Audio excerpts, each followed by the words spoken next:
ধ্রুব মধুবনে গিয়ে কিছুদিন অল্পাহারে এবং পরে একেবারে নিরাহারে গুরু নির্দিষ্ট পথে অতি কঠোর কৃচ্ছ সাধন করে হৃদয়ে শ্রীহরির ধ্যান করতে লাগলেন।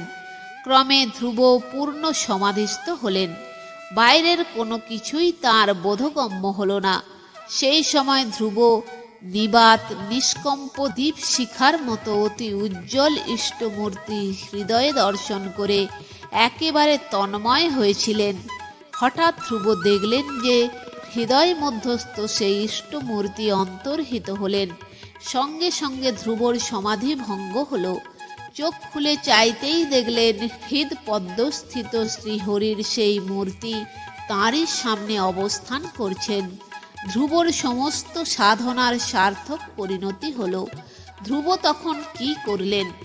বালক ধ্রুব শ্রী ভগবানকে সাক্ষাৎ দর্শন করে ভক্তি ও আনন্দে অধীর হয়ে মাটিতে লুটিয়ে পড়ে সাষ্টাঙ্গে প্রণাম করলেন এবং তাকে অভিনন্দন করলেন।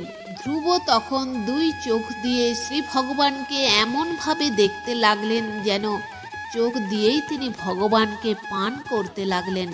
প্রণাম করবার সময় মুখ দিয়ে ধ্রুব যেন শ্রী ভগবানের চরণ কমল চুম্বন করতে লাগলেন, আর দুই বাহু দিয়ে ধ্রুব যেন বারবার শ্রী ভগবানের পাদপদ্ম আলিঙ্গন করতে লাগলেন। ইষ্টের দর্শনে ভক্তি ও আনন্দের আতিশয্যে সাধকের এমন অবস্থাই হয়। ধ্রুবর তখন ইচ্ছা হলো তিনি শ্রী ভগবানের স্তব করবেন, কিন্তু কিভাবে যে শ্রী ভগবানের স্তব করতে হয় তা তো ধ্রুবর জানা নেই। তাই শ্রী ভগবান ধ্রুবর মনস্কামনা পূর্ণ করবার জন্য দয়াপরবশ হয়ে তাঁর হাতের বেদময় শঙ্খ দিয়ে ধ্রুবর গণ্ডস্থল স্পর্শ করলেন।